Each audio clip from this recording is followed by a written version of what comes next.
안녕하세요. 바이블 캐스터입니다. 에베소서 1장 7절부터 읽어보도록 하겠습니다. 우리는 그리스도 안에서 그의 은혜의 풍성함을 따라 그의 피로 말미암아 속량 곧 죄사함을 받았다. 이렇게 말한 다음에 오늘의 본격적인 본문 8절은 이는 이라고 또 대명사로 시작을 합니다. 여기서의 이는 이라는 것은 두 가지를 포함하고 있는 대명사입니다.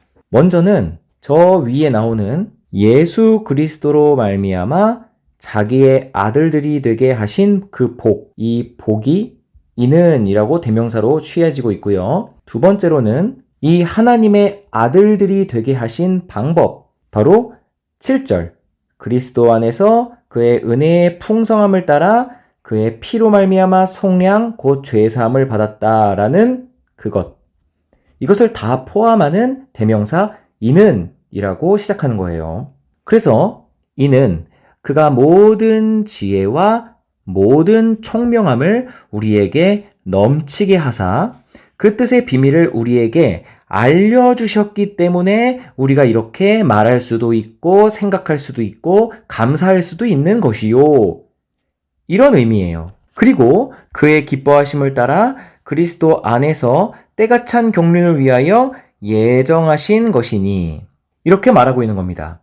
두 가지를 말하는 거예요. 두 가지. 그래서 파란색으로 말씀드린 첫 번째, 노란색으로 밑줄을 그어드린 두 번째, 이렇게 두 가지를 바울은 9절에서 말해주고 있다는 겁니다. 그럼 먼저 첫 번째, 파란색으로 체크한 부분부터 살펴보겠습니다. 자, 이는 이렇게 아들들이 되게 하시고 그리스도의 속량을 통해 죄를 사하여 주신 것. 이는 먼저 첫 번째, 우리에게 몰래 해주실 수도 있는데, 그러니까 사람들 몰래 알지 못하는 사이에 그냥 예수님이 내려와서 우리를 위해 십자가에 못 박혀 죽으시고 우리의 죄가 속량된 것을 우리 인간들은 모른 채 그냥 살다가 그냥 죽고 나서 심판대에 가 봤는데 갑자기 하나님이 이런 말씀을 하시는 거예요. 얘야, 너는 내 아들이다. 이렇게요? 그럼 왜요 하나님? 이렇게 물어보면 사실 2000년 전에 나의 독생자 예수가 너의 죄를 사하기 위하여 그 피로 너를 속량하였느니라.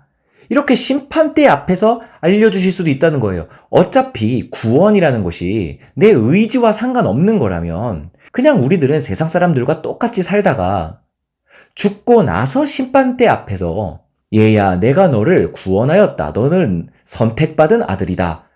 이런 선고를 받아도 사실 결과적인 측면에서 봤을 땐 상관이 없다라는 것입니다. 그러니까 마치 누군가가 어떠한 요리를 맛있게 먹었는데 그 요리를 먹었다라는 그 사실이 중요한 거지, 누가 만들었고 어떤 재료로 어떤 방식으로 만들었는지 사실 우리는 모른 채 먹어도 내 배만 부르자면 장땡 아닙니까?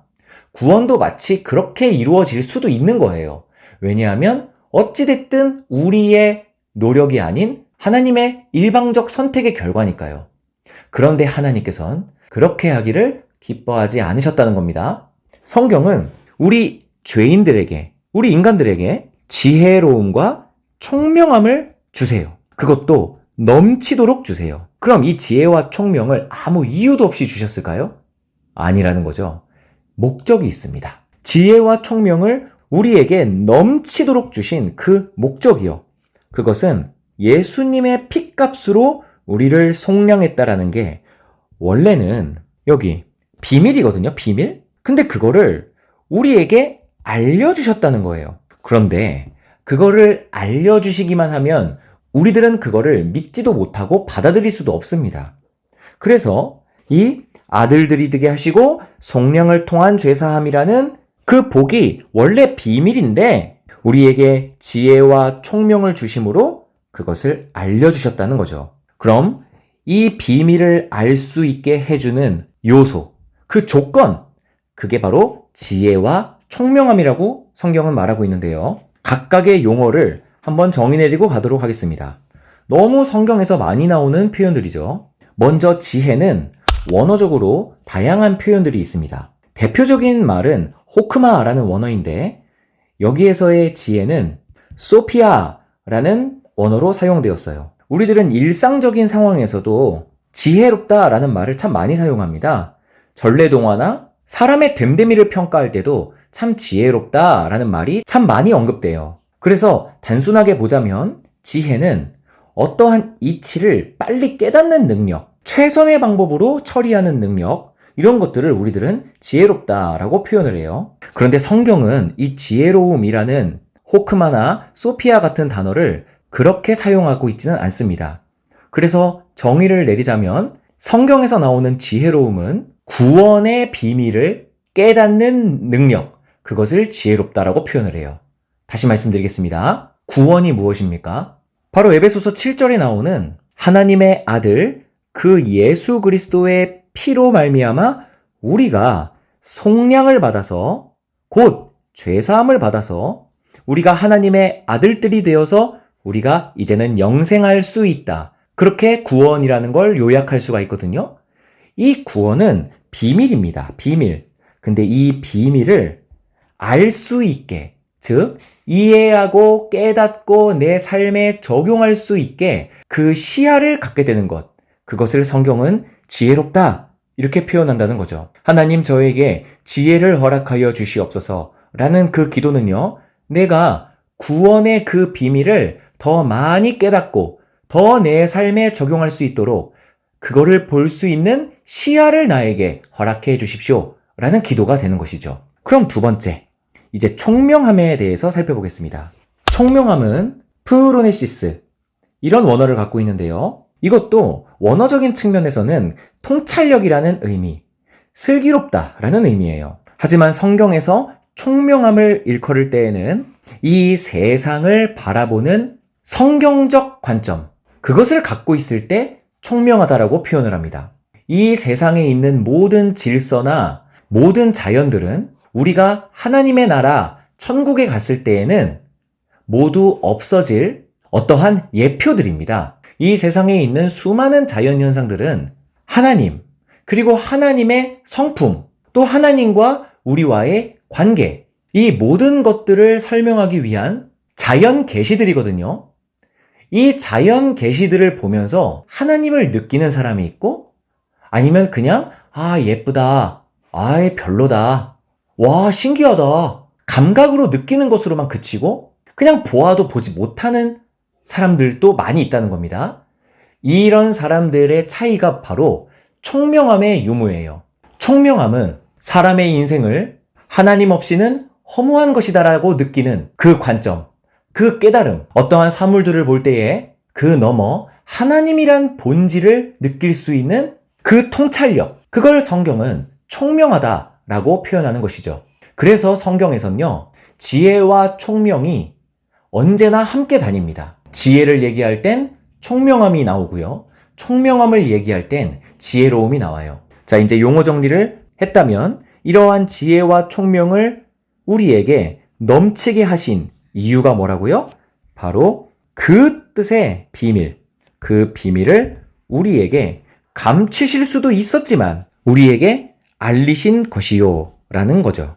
자, 이제 노란색으로 체크한 두 번째, 이는 그의 기뻐하심을 따라 그리스도 안에서 때가 찬 경륜을 위하여 예정하신 것이다. 이렇게 읽으면 되겠죠. 8절에 이는에서부터요. 그럼 이는은 아까 뭐라고 말씀드렸죠? 아들들이 되게 하시고 속량을 통해 우리를 죄사해 주셨다 라는 그건 말입니다. 그건 때가 찬 경륜을 위하여 예정하신 것이다. 우리가 잘나서가 아니라 하나님의 기뻐하심이 그 이유이고 그 이유에 따라 그리스도 안에서 때가 찬 경륜을 위하여 미리 예정을 하셨다라는 겁니다. 자, 또 용어 정리 들어갑니다. 경륜은 무엇일까요? 바로 하나님의 다스림을 한자로 경륜이라고 하는 것입니다. 한자 뜻이 좀 어렵지만 다스릴 경자에 다스릴 륜이라고 보면 되거든요. 그래서 하나님의 다스림, 이거를 우리는 또 섭리라고 하지요. 그 다스리는 하나님의 뜻을 우리는 섭리라고 한다는 겁니다. 자, 그럼 경륜은 하나님의 다스림입니다. 그럼 그리스도 안에서 어떤 일정한 때가 있는 다스림이 있다는 거예요. 하나님의 다스림엔 때가 있다라는 겁니다. 때. 그 때가 바로 그리스도 안에 있는 때라는 거죠. 그 다스림을 위하여 이 복은요, 예정을 하신 것이다 라고 하는 겁니다. 그럼 이젠 빨간색으로 바꾸겠습니다. 8, 9절은 아들들이 되게 하시고 예수의 핏값으로 속량을 하심으로 우리를 죄사해 주신 이는 우리에게 알려주신 것이요 하나님이 예정을 하신 것인데 그 목적이 무엇이냐? 왜 우리에게 알려주시고 왜 그것을 하나님께서 일방적으로 예정을 하신 것이냐? 그게 바로 10절 통일이 되게 하시려고입니다. 그럼 이것의 또 수식어를 한번 봅시다. 하늘에 있는 것이나 땅에 있는 것이, 즉 모든 것을 얘기하는 겁니다. 모든 것, 이 세상 모든 만물들 말입니다. 식물, 동물, 질서, 관계, 할 것 없이 모든 것이요. 당연히 우리도 포함이죠. 이 모든 것이 다 그리스도 안에서 다시 통일이 되게 하시려고입니다. 여기서 다시라는 말이 아주 핵심적인 단어인데요. 이 단어가 애석하게도 개역개정 성경에는 생략이 되어 있어요. 여기서의 통일은 우리가 알고 있는 단순한 의미입니다. 하나로 모이다 라는 의미예요. 통일이에요. 그런데 이 케팔리오라는 이 말 앞에 아나케팔리오라고 원문엔 적혀 있어요. 아나라는 말이 들어가 있습니다. 원어로요. 그럼 여기에서 이 아나라는 말이 다시라는 말이 있습니다. again, 다시. 그럼 다시 통일되게 하려 하심이라 라고 10절은 말하고 있다는 겁니다. 그럼 이 다시라는 말 때문에 어떤 의미를 우린 유추해낼 수 있냐면은 예전에, 그러니까 과거의 말입니다. 만물이 통일되어 있던 적이 있었다는 거예요.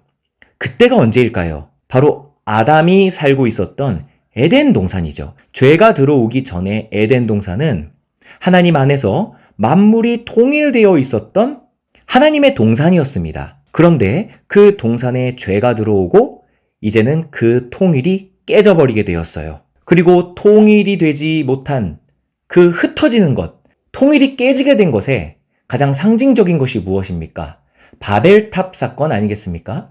우리는 바벨탑 사건에서 우리가 재앙을 우리의 힘으로 한번 면하여 보자 라는 발상 때문에 사람들은 바벨탑을 쌓았어요. 근데 그 바벨탑을 하나님께서는 어떤 방식으로 저지하셨냐면요. 바로 언어를 흩으심으로써 그들을 허무하게 하셨습니다. 죄는 사람들을 흩어뜨려요.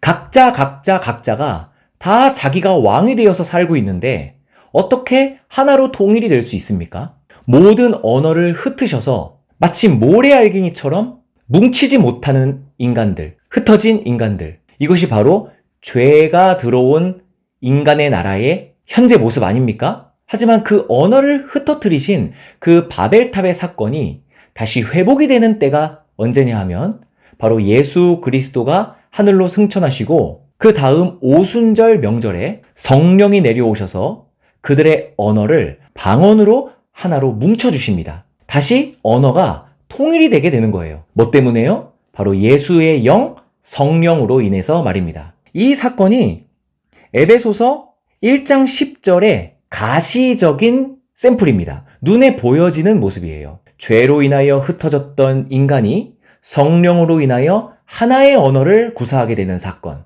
그 오순절 사건, 그것을 10절에서 다시 언급하고 있는 것이죠. 이것을 우리에게 알려주신 것, 1번. 그리고 이것을 하나님의 때에 예정하신 것, 2번. 이것의 목적이 무엇이냐?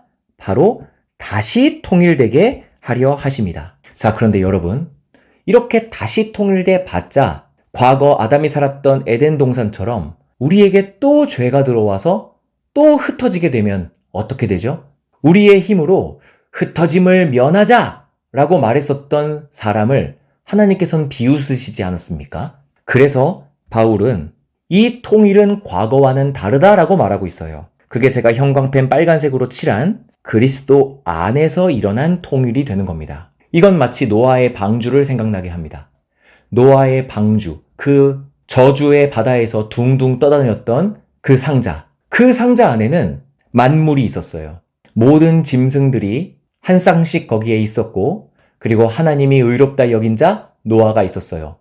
이게 바로 예수 그리스도 안에서의 통일입니다. 이제는 그 어떤 것도 우리를 흩어뜨릴 수 없는 완벽한 울타리 속에서 완벽한 목자가 다스리는 그 어떠한 늑대나 이리도 침범할 수 없는 그러한 통일, 그거를 위하여 이 복이 예정되었다는 것입니다. 오늘은 여기까지 하도록 하겠습니다. 고맙습니다.